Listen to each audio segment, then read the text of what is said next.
आपके? मेरी लड़ाई किसी से नहीं है, मेरी लड़ाई जनता लड़ रही है, कोई लड़ाई में नहीं है। सब लोग लड़ाई से बाहर हैं और सबकी जमानत। और जो प्रत्याशी आए हैं, कोई 4 दिन पहले आया, कोई 8 दिन पहले आया है, इनकी समस्याओं से क्या मतलब है? न किसी गांव को ये जानते हैं, न किसी व्यक्ति को जानते हैं। संगठन के नाम पर चुनाव लड़ रहे हैं, तो ये कैसे चुनाव लड़ रहे हैं तो यही लोग जानेंगे। लेकिन जनता की जरूरतों को और जनता की समस्याओं को जानने के लिए जनता के बीच जाना पड़ता है। यही काम कर रहा हूँ। और ये लोग 2 दिन से आए हैं, कोई 6 दिन से आया, कोई 15 दिन से है। प्रत्याशी स्थायी नहीं रहते हैं, कई कोऑर्डिनेटरों को यह सब गलत है। मैं 20 साल से बहुजन समाज पार्टी का कार्यकर्ता हूँ और मैं बूथ लेवल से लेकर यहाँ तक पहुँचा हूँ। मैं भाईचारा में, पूरी बात हमारी होने दीजिए। चौरी चौरा की जनता से अपील करना चाहता हूँ कि वह देखे कि कौन 2 दिन से है, कौन 4 दिन से है, और कौन जनता की समस्याओं के प्रति जागरूक है और कौन उदासीन है। इन बातों को देखना है। ये जो बहरूपी आए हैं, इनको उखाड़ फेंकने की जरूरत है और ऐसे व्यक्ति को चुनने की जरूरत है जो आपके एक फोन कॉल पर आपकी समस्या दूर करने के लिए आपके घर तक पहुंचे। हमारे साथ बसपा के प्रत्याशी हैं, तमाम बात करेंगे किन किन मुद्दों पर चुनाव लड़ रहे हैं, क्योंकि 10-5 दिन बचा है, चुनाव एकदम टाइम पर है। किन किन मुद्दों पर चुनाव लड़ रहे हैं, क्या मन था? सर बहुत बहुत स्वागत है आपका। धन्यवाद सर। नामांकन हो गया, 3 मार्च को वोट पड़ेगा और 10 तारीख को रिजल्ट आएगा। किन किन मुद्दों पर चुनाव लड़ रहे हैं चौरी चौरा से? जो जनता के मुद्दे हैं वही मेरे मुद्दे हैं और मैं पिछले 4 साल से इस विधानसभा में घूम रहा हूं। हर गली, हर दरवाजा, हर गांव को मैं देखा हूं। लोगों की समस्याओं को मैं जाना हूं, उनकी क्या मूलभूत जरूरतें हैं उनको मैं जानता हूं। मैं अगर चुना जाता हूं तो मैं इन समस्याओं से इस जनता को निजात दिलाऊंगा और इस चौरी चौरा में खुशहाली लाने का काम करूंगा। चौरी चौरा की मूलभूत समस्याएं क्या है सर? एक मूलभूत समस्या तो यहाँ की है शुगर फैक्ट्री। शुगर फैक्ट्री पिछले काफी दिनों से बंद है, जिसके वजह से इस चौरी चौरा में अनेकों नौजवान बेरोजगार घूम रहे हैं। सर एक बात मैं पूछा, जो शुगर भी है, 12 आरोप आता है जानबूझकर घाटा में शो किया जा रहा है, अब कुछ उसकी जमीन भी बेची जा रही है शुगर फैक्ट्री की। जब भी मैं अगर चुना जाता हूं तो मैं इस समस्या से लोगों को निजात दिलाऊंगा। और इस फैक्ट्री की आप जमीन बेची जा रही थी, इसकी मुझे तो जानकारी नहीं है, लेकिन मैं अगर इस काबिल बनता हूं तो मैं उन सारी बातों का पता करके और यहाँ के लोग उस फैक्ट्री को खुलवा कर यहाँ के बेरोजगारी को समाप्त करने का काम करूंगा। लड़ाई किससे? क्योंकि भाजपा की प्रत्याशी चुनाव नहीं लड़ रहे हैं, निषाद पार्टी के खाते में चला गया, निषाद पार्टी के पक्ष में लड़ रहे हैं सरवन निषाद जी, तो लड़ाई किससे है आपकी? मेरी लड़ाई किसी से नहीं है, मेरी लड़ाई जनता लड़ रही है, कोई लड़ाई में नहीं है।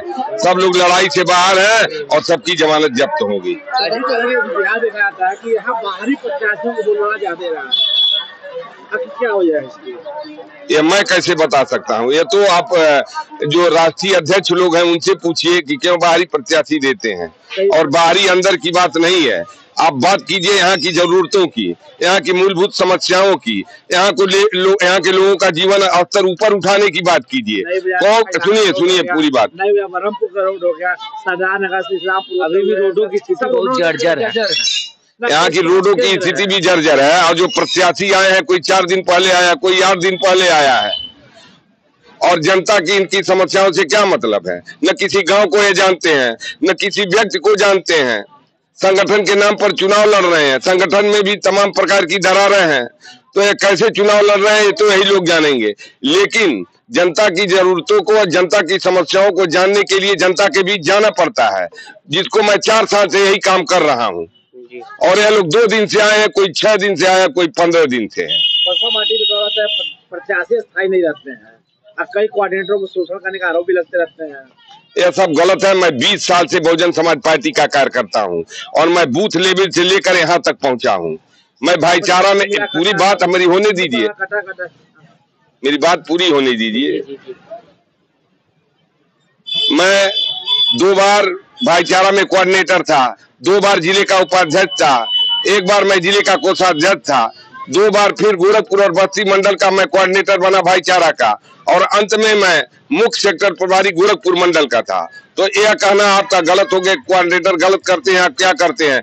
कोई कोऑर्डिनेटर गलत नहीं करता है। सारी झूठी अफवाह फैला जा रही है विपक्षियों द्वारा, बस और कुछ नहीं। क्या अपील करना चाहेंगे चौरी चौरा की जनता से? मैं चौरी चौरा की जनता से अपील करना चाहता हूँ कि वह देखे कि कौन 2 दिन से है, कौन 4 दिन से है, और कौन जनता की समस्याओं के प्रति जागरूक है और कौन उदासीन है, इन बातों को देखना है। ये जो बहुरूपीय आए हैं इनको उखाड़ फेंकने की जरूरत है और ऐसे व्यक्ति को चुनने की जरूरत है जो आपके एक फोन कॉल पर आपकी समस्या दूर करने के लिए आपके घर तक पहुंचे। राजनीति नेता तमाम बड़ी बड़ी बातें करते हैं, चुनाव जीतने के बाद क्षेत्र में नहीं नजर आते हैं, कारण क्या होता है सर? मैं यह नहीं बता सकता कि वो आते क्यों नहीं है, क्यों जाते नहीं है, लेकिन मैं इतना जरूर बात बता देना चाहता हूँ कि अगर जनता ने मुझे चुना तो जनता के हाथ निराशा नहीं लगेगी। मैं अलग तरह का एक विधायक बनकर एक यहाँ पर स्वच्छ प्रशासन और जनता में अमन चैन लाने का काम करूंगा। और क्या कहना चाहेंगे जनता से? मैं जनता से यह कहना चाहूंगा कि जनता देखे कि कौन स्वच्छ छवि का है, कौन गलत छवि का है, कौन जात के नाम पर वोट मांग रहा है और कौन धर्म के नाम पर मांग रहा है। ये सब चीजें जनता को देखनी पड़ेगी। जातिगत आंकड़ा समझा जाए तो जातिगत आंकड़ा कहाँ जा रहा है चोरी चोरा का? कोई जातगत आंकड़ा नहीं है, सारे जात के बंधन टूट चुके हैं। जनता सब मेरे साथ है और मुझको यहाँ से विधायक बनाने का काम करेगी। यहाँ चोरी चौरा की जनता, चौरी चौरा की जनता आपको क्यों वोट देगी? मुझे चोरी चौरा की जनता इस नाते वोट दे कि मैं 4 साल से उनकी समस्याओं के प्रति संघर्ष कर रहा हूँ, लड़ाई कर रहा हूँ, मैं मेहनत कर रहा हूँ, तो मुझे मजदूरी मिलना इस जनता का देना उनकी बात है। और वह अगर मैं जनता के बीच घूमा हूँ, जनता के बीच रहा हूँ और जनता के समस्याओं के प्रति जागरूक रहा हूँ, चाहे डीएम हो, चाहे एसपी हो, चाहे अन्य कोई भी अधिकारी हो, अगर मैं उनके लिए लड़ाई लड़ा हूँ, संघर्ष किया हूँ, तो जनता मुझे चुनेगी। पलपुर गोरखपुर ये बात करने के लिए धन्यवाद। बहुत बहुत धन्यवाद। मैं शक्तिवंश सिंह, तमाम खबर के लिए आप बने रहिए हमारे साथ। मैं शक्तिवंश सिंह।